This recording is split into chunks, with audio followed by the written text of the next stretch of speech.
अस्सलाम वालेकुम, मैं एडवोकेट मोहम्मद दाऊद आज आप लोगों के साथ एक अच्छी वीडियो डिस्कस करना चाहता हूँ। इसके बारे में मुझे बहुत से मेरे अपने क्लाइंट्स और जनरल पब्लिक जिनका मैं फेवरेट हूँ, काफ़ी इन्फॉर्मेशन मुझसे लेते रहते हैं मेरे यूट्यूब पेज के रेफरेंस से। आज मैं आपसे डिस्कस करता हूँ हमारे जो वो भाई जो रियल एस्टेट का बिज़नेस कर रहे हैं, उनके लिए किस तरीके से अपने टैक्स रिटर्न फाइल करते हैं, रियल एस्टेट में कैसे प्रॉफ़िट होता है, कौन-कौन सी इन्वेस्टमेंट के मामलात हैं, उसके अलावा जो एक्चुअली कमीशन का बिज़नेस कर रहे हैं, सेल परचेज़ से जो कमीशन रिसीव होती है, उसको किस तरीके से टैक्स की रिटर्न के हवाले से ऐड किया जाता है।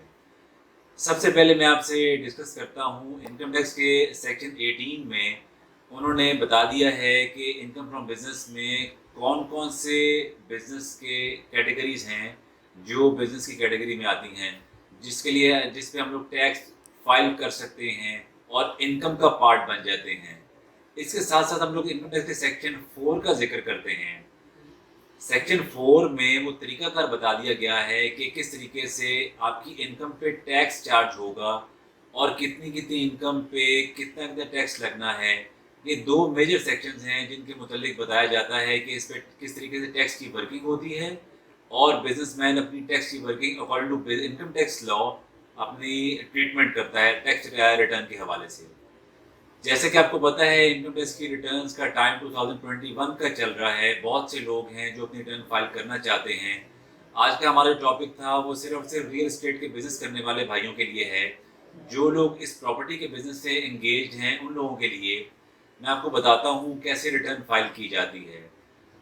आप लोगों को पता है अगर आपने अपना प्रॉपर बिज़नेस कर रहे हैं रियल एस्टेट का, कोई अपनी शॉप बनाई है, अपना ऑफ़िस बनाया है, सारा स्टाफ़ का सेटअप आपके पास है, आपको अपनी इनकम के अकॉर्डिंगली उसकी वर्किंग करनी है।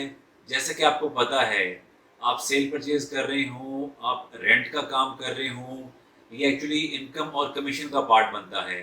आपके साथ आप ही के क्लाइंट जो सेल परचेज़ के बिज़नेस से इन्वॉल्व हैं, समटाइम कुछ लोग इन्वेस्टमेंट की फॉर्म में भी आ जाते हैं। आप लोगों के साथ एज़ एन एग्रीमेंट वो शामिल होंगे। एग्रीमेंट ऐसे है मतलब इसकी मिसाल आपके साथ मैं ऐसे शेयर कर लेता हूँ जैसा कि मेरा अपना कोई घर हो, मेरी कोई अपनी शॉप हो या मेरा अपना कोई लैंड हो, मैंने आपके साथ टर्म्स तय किए हैं अकॉर्डिंग टू मेरा जो प्रोफेशन है रियल एस्टेट का। आपको पता है जनरल परसेप्शन यही चल रही है 1% और 2% वाली।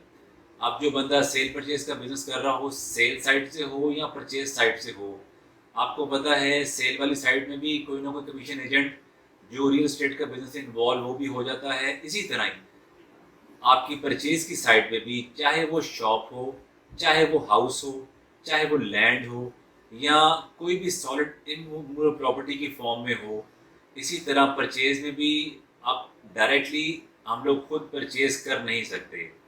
इसी लाइन में भी इन प्रॉपर्टी डीलर्स हज़रात और रियल एस्टेट का बिज़नेस करने वाले एजेंट लोग हैं, इनकी हेल्प के साथ ही सारा कुछ किया जाता है। इसी तरह अब वो किस तरीके से अपनी इनकम की वर्किंग करते हैं, जितना कमीशन आएगा, जितनी सेल परचेज़ होगी, उसके अकॉर्डिंगली आपके ऑफ़िस के एक्सपेंसेस की रूटीन है और जो इनकम कमाई जाती है। इनकम में भी आपने अपने ऑफ़िस के सारे मामला देखने हैं। मैं आपके साथ ग्रॉस इनकम की बात करता हूँ। ग्रॉस इनकम में वो जो कमीशन आपको 1% रिसीव हो जानी है, आपने उसी इनकम को अपने ऑफ़िशियल एक्सपेंसेस के साथ माइनस करना है। माइनस करने के बाद जो नेट प्रॉफ़िट की फ़ॉर्म में आएगा, उसको इनकम की रिटर्न में डाल के उस पे टैक्स पे करना है। इसका बेनिफिट आपको इस तरह मिल जाता है जैसे कि आप लोग अपने ऑफ़िस में बिजली यूज़ कर रहे हैं, कमर्शियल मीटर यूज़ करते हैं, तो उस पे जो टैक्स आप पे कर रहे हो विथहोल्डिंग टैक्स, वो एडजस्ट हो जाएगा। इसके साथ-साथ आप ही ने अपने बिज़नेस में मोबाइल यूज़ कर रहे हो, मोबाइल समटाइम हम लोग नॉर्मली जो अपने रिटर्न में डालते हैं, वो हाफ़ ऑफ बेसिस पे चलता है। हाफ़ा वैसे है, कुछ अपने बिज़नेस के अखराजात वाले मामलात और अपने पर्सनल एक्सपेंसेस को ऐड करके तब उसका बिल पे किया जाता है। यहाँ हम लोग रीलोडिंग वाला सिलसिला भी कर लेते हैं मोबाइल के बिलों में। उसकी भी एडजस्टमेंट जो विथहोल्डिंग टैक्स एडवांस कटेगा वो भी एडजस्ट हो जाता है। इसके साथ आपने लैंडलाइन ऑफ़िस लगी हो, टेलीफ़ोन, उस पे जो बिल पे कर रहे हैं, ₹1000 से ऊपर का जो बिल आता है, वो अपनी ही रिटर्न में आप ऐड करके उसके साथ अखराजात माइनस करके बैलेंस अमाउंट पे आप टैक्स पे करते हैं। ये वो चीज़ थी जो प्रॉपर्टी डीलर वाले हज़रात हैं जो अपनी रिटर्न में डालते हैं। इसके साथ साथ एक चीज़ और शेयर कर लूँ। आपको पता है वेल्थ स्टेटमेंट हमारी इनकम का पार्ट एंड पार्सल है। इसके बगैर आपकी इनकम टैक्स की रिटर्न एक्सेप्ट होती ही नहीं है। वेल्थ स्टेटमेंट में उसी तरह अगर आप मेरी पुरानी वीडियोस देखें जिसका लिंक मैं इस वीडियो के साथ लगा दूंगा, उसमें वेल्थ स्टेटमेंट का प्रॉपर प्रोसीजर अडॉप्ट कर लिया, बता दिया गया है कि किस तरीके से आपने अपनी वेल्थ स्टेटमेंट को फाइल करना है।